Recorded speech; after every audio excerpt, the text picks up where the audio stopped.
dan besok kita ada mengadakan penyelenggaraan mesyuarat Perlumbaan Liga Malaysia. Itu taklimat pengurusan stadium dan venue Liga Malaysia sempena untuk kita masuk ke Liga musim baru pada mungkin musim 24-25 ini. Jadi ini pertama kali diadakan ya. Kita berjumpa, kita juga membawa ekskul belia dan sukan melalui kerjasama dengan KBS ya, membawa ekskul dan sukan untuk bertujuan adalah untuk setiap stadium di negeri-negeri khususnya yang terlibat dalam Liga Malaysia ini, saya minta ya, kerjasama dan smart partnership dengan kelab dan kerajaan negeri serta MFL, FM dan KBS agar dapat dibuat permukaan padang yang baik, drainage system, penukaran rumput sebagainya, agar ia akan melahirkan satu liga kompetitif dan kita dapat melahirkan pemain-pemain yang akan menegara dengan lebih baik lagi di masa yang datang. Ya, ini dia tujuan dan agenda pertama kita, dan pada besok pula akan ada taklimat-taklimat berkenaan dengan penanaman rumput, stadium dan pulipah sebagainya. Ya, setengah hari, ya, 1,5 hari.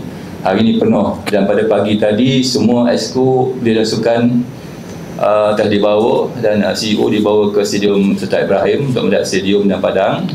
Lepas itu dibawa ke pusat latihan JDT di Seri Gelang untuk melihat tentang infrastruktur ataupun kemudahan-kemudahan yang dibuat oleh JDT. Jadi Alhamdulillah tadi masa kita mesyuarat, mereka menyatakan amat teruja lah. Ya, kalau tak dapat buat dengan JDT sama dengan JDT pun, mereka rasakan mereka apa.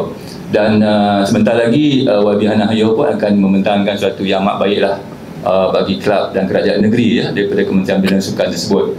Dan untuk makluman juga, Duli Yang Mulia Tengku Mahkota Johor Tengku Ismail juga turut hadir bersama kita sebagai tetamu khas ya, di mana yang ada pada hari ini di Johor Bahru sebagai tuan, dan baginda juga telah bertitah pada tadi. Dalam titah baginda juga, apabila ada pihak-pihak kelab ataupun di peringkat stadium, di peringkat negeri-negeri, maka Duli Yang Mulia Tengku Sultan Tengku Ismail telah bersetuju untuk memberikan setiap kelab RM300,000 dari segi maintenance padang ya, RM300,000 untuk maintenance padang kepada kelab-kelab terlibat dalam Liga Malaysia ya. Ini dari persumbangan ataupun inisiatif Tengku Ismail sendiri ya, untuk memberi kelab, pasal kita sudah maklum bahawa kelab juga ada masalah dan di peringkat stadium pula meminta mereka membuat maintenance padang. Jadi di atas keprihatinan ini ya, saya di peringkat MFL dan peringkat kelab juga mengucapkan menjunjung kasih kepada tindakan Duli Yang Mulia Tengku Ismail tadi. Jadi itulah daripada MFL, apa yang berlaku, agenda apa hari ini dan besok. Okay. Ada persoalan ataupun saya minta YB untuk okay. Terima kasih Datuk Gani kerana jemput Kementerian Belia dan Sukan untuk turut serta dalam mesyuarat pengurusan bersama exco-exco negeri pada hari ini. Jadi ini dianjurkan oleh MFL, dan kita tahu Liga Malaysia cukup berjaya dan mempunyai ramai peminat bola sepak.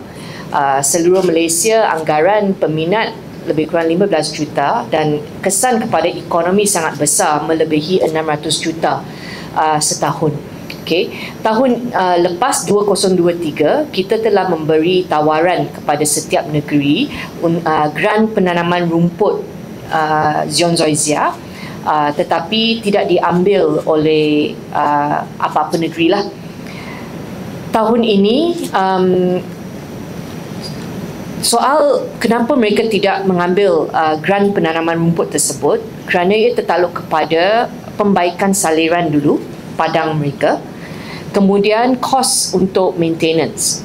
Jadi untuk mengatasi masalah ini, dan tahun ini saya telah difahamkan bahawa kalender untuk Liga akan berubah dan akan masuk musim hujan. Itu sebab sebagai satu keutamaan, semua negeri perlu menaik taraf stadium sedia ada supaya masa hujan mereka boleh kekal bermain. Oleh sebab itu, kita telah menawarkan grant tadi kepada semua negeri, 13 negeri campur wilayah persekutuan, RM500,000 grant daripada Kementerian Belia dan Sukan. RM15,000 ini, RM500,000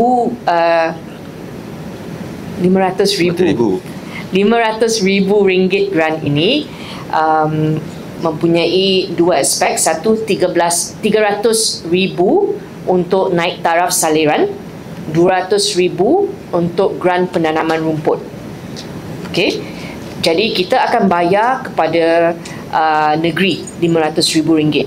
Ini grant, tetap dengan syarat mereka kena buatlah komitmen mereka sebelum bulan Mei kena siap kerja kerana liga akan bermula.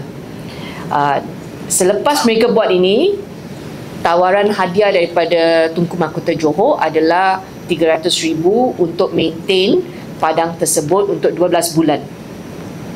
Okey, kita berharap dengan tawaran ini kerajaan negeri akan mainkan peranan mereka dan berikan kerjasama kerana kejayaan untuk liga ini bermaksud rakyat mempunyai masa yang diluangkan untuk aktiviti yang berfaedah dan penjanaan ekonomi akan berterusan melalui langkah ini.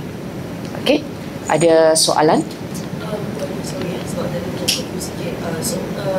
Gerak daripada KPS meningkat. Ya. Draination. Okey. Tahun lepas kita bagi grant untuk penanaman rumput Zion. Okey.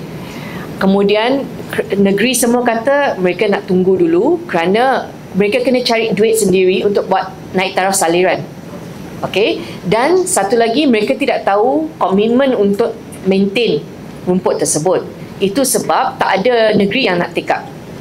Okey. Jadi tahun ini untuk atasi semua masalah tersebut, kita kata dia tak perlu tanam Zion. Kita bagi one off grant. RM300,000 untuk saliran naik taraf, RM200,000 untuk rumput. So dia nak rumput what is the rumput that they want? Bermuda, mereka boleh. Okay. So jumlah untuk satu negeri itu RM500,000 tawaran grant kita. Dengan syarat dia kena buat dua ini dan lengkapkan dalam bulan April. Okay. Selepas mereka buat ini, baru hadiah Tunku Mahkota akan masuk RM300,000 untuk maintenance rumput tersebut untuk 12 bulan. Okay. So ada pelbagai mesyuarat penyelarasan yang perlu berlaku selepas ini oleh MFL bersama semua exco negeri. Perbincangan lanjutlah. Hari ini kita tawarkan sahaja. Okay, dan kita akan bincang dengan teliti bersama kerajaan negeri. Okay. Macam mana penerimaan exco tadi berkenaan pengumuman? Okay. Mereka menyambut baik, cuma mereka minta supaya ada seorang pengurus projek ini. Okay, untuk semua negeri lah.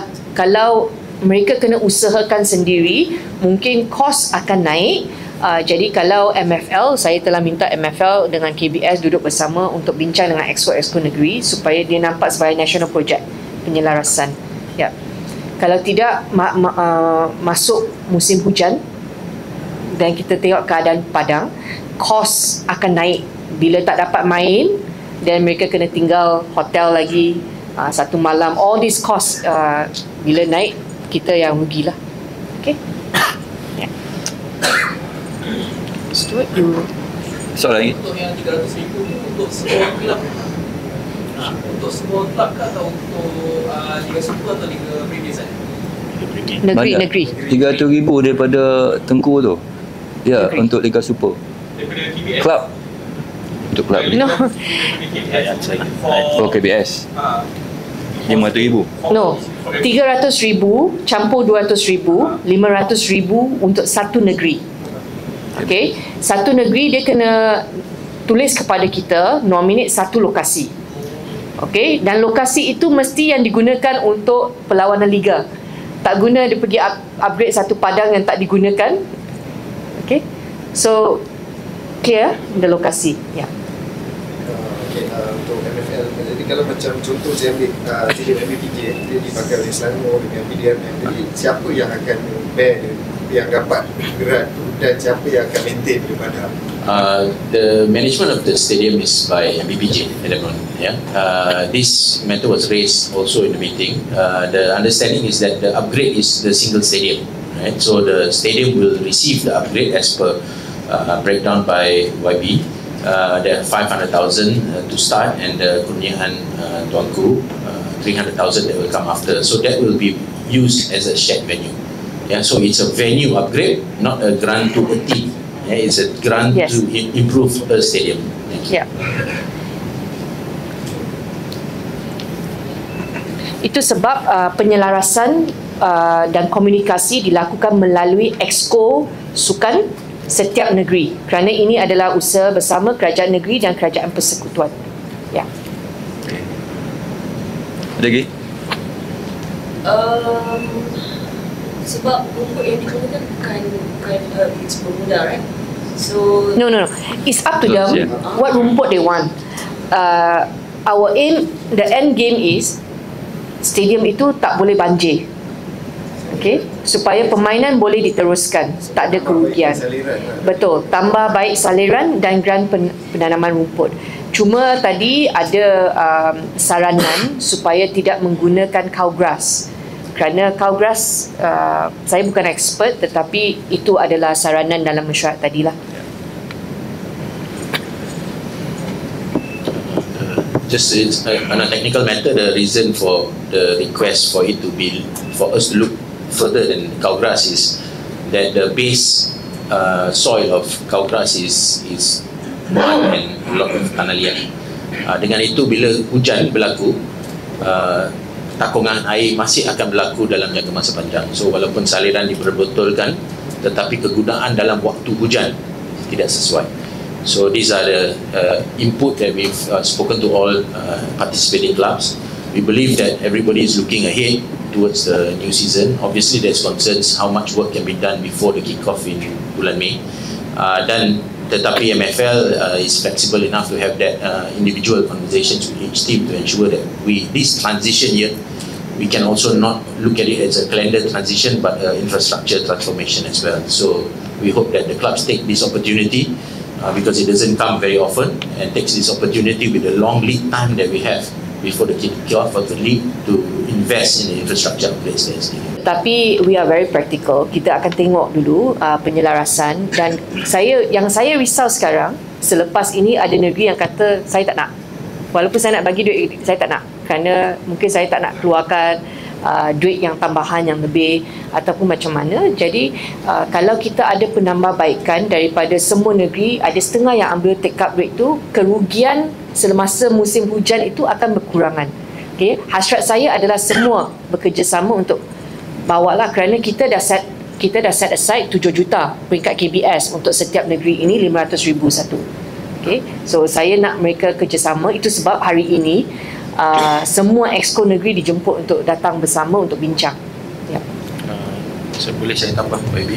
Daripada Sekretariat MFL, 4 bulan sehingga Liga bermula adalah satu peluang dan bukan satu kekangan masa. Dan daripada segi operasi Liga, kami juga akan mencari jalan penyelesaian kepada mana-mana negeri atau mana-mana pasukan yang membuat penaikan taraf rumput yang memerlukan lebih banyak masa. Kita tahu bila waktu pandemik, Kuching City juga bermain di satu stadium neutral di Semenanjung, dan juga banyak stadium-stadium lain yang boleh MFL guna pakai di dalam waktu transisi ini untuk menjaga the long term benefit of the league and the teams. So boleh kita lihat beberapa option yang luar daripada biasa kita gunakan untuk waktu transisi ini, yang saya rasa akan menjadi game changer kepada liga kita. Terima kasih. Ya. Mungkin saya boleh minta MFL jelaskan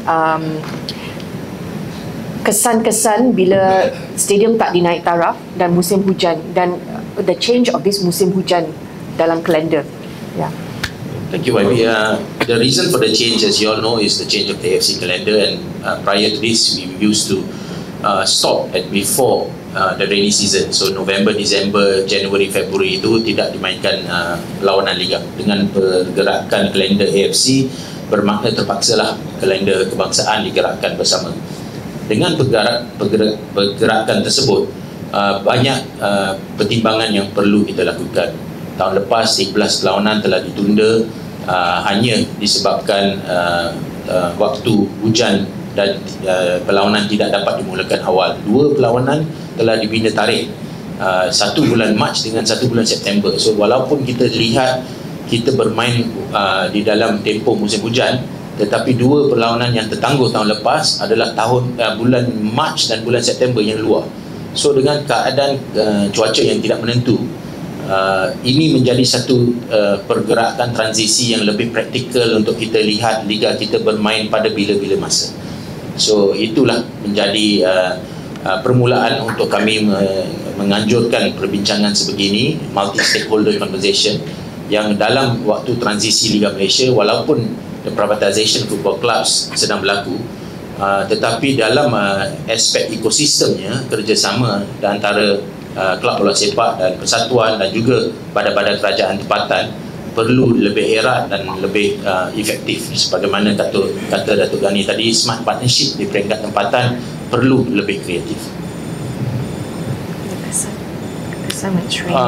Kesan daripada penangguhan perlawanan bukan sahaja daripada isu pasukan pelawat yang terpaksa mengambil hotel yang lebih panjang, tetapi juga daripada gaji-gaji yang daripada penganjuran perlawanan daripada peringkat tempatan. The home team also will be affected by less ticket sales, an additional day of match operations, dan jikalau sebagaimana kita semua tahu, bila berlakunya penangguhan perlawanan, berlakunya domino effect kepada schedule perlawanan yang lain, dan bila perlawanan menjadi lebih padat, kecederaan boleh berlaku dan juga keletihan kepada pemain yang akan efek secara keseluruhan bila dipanggil untuk pasukan kebangsaan. So impactnya kewangan, impactnya jadual, impactnya juga the physical safety of our players.